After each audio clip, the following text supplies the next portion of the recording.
कि जज्बाती नारों से या जज्बाती तकारीर से समाज का नेता नहीं पैदा हो जाता।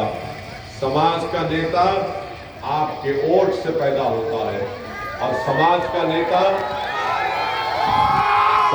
नेता आसमान से आने वाला नहीं है। समाज का नेता जमीन से निकल कर नहीं आएगा।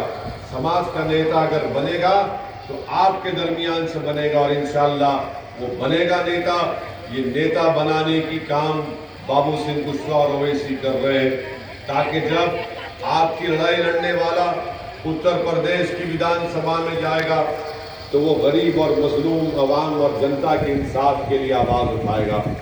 अगर आपका नेता जीत कर जाएगा तो उत्तर प्रदेश की विधानसभा में वो गूंगा और अंधा बहरा बनकर नहीं बैठेगा, बल्कि उसकी जबान से आपकी लड़ाई होगी, आपके हक की लड़ाई होगी, आपके मान और सम्मान की लड़ाई लड़ेगा, आपके हुकूक को दिलाने की लड़ाई लड़ेगा। मेरे अजीज दोस्तों और बुजुर्गों, हम ये बात आपको इसलिए कह रहे हैं कि जिसका नेता नहीं है उसकी किस्मत में जेल है। और इसकी मिसाल हम आपके सामने जनाब बाबू सिंह कुशवाहा साहब बसपा में थे।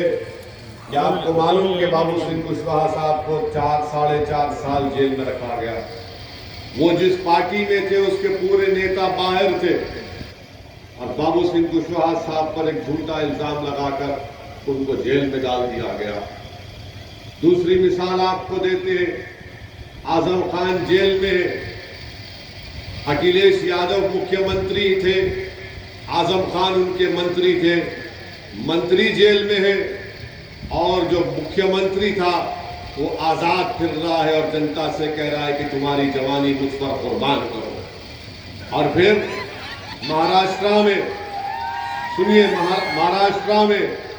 महाराष्ट्र में छगन भुजबल पिछड़ा समाज का बड़ा नेता, राष्ट्रवादी कांग्रेस से नेता, मंत्री थे, 3 साल जेल में थे।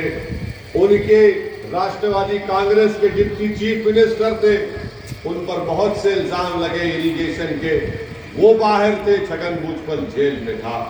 अब आप देख रहे हैं वही मुंबई में नवाब मलिक है राष्ट्रवादी कांग्रेस का, उनकी पार्टी सत्ता में है, deputy chief minister Nawab Malik की पार्टी का है, मगर जेल को कौन जाता? नवाब मलिक जाता। इसीलिए हम आपसे कह रहे हैं कि समाजवादी का अगर कोई नेता होगा तो आपका नेता नहीं होगा, बसपा का जो नेता होगा आपका नेता नहीं होगा। जो जन अधिकार पार्टी का प्रत्याशी जब जीत कर जाएगा वो आपकी आवाज को बुलंद करेगा, वो आपका नेता होगा। इसीलिए हम आपसे अपील कर रहे हैं, ये लड़ाई इंसाफ की लड़ाई है। एक और बात आपको समझा देते हैं आपको, ताकि यहां से आप एक पैगाम लेकर जाएं। क्या आपने देखा लखीमपुर खीरी में क्या हुआ था? मालूम ना आपको लखीमपुर खीरी में क्या हुआ था? एक मंत्री के बेटे ने मंत्री की गाड़ी से 4 किसानों की हत्या कर दी ना, उसकी बेल हो गई। तो उत्तर प्रदेश की सरकार ने उसकी बेल को कैंसिल कराने के लिए सुप्रीम कोर्ट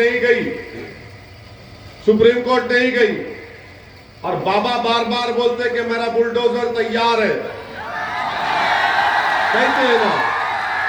कहते हैं ना, मगर ये बाबा का बुलडोजर टेनी के घर मकान पर नहीं गया। क्यों नहीं गया?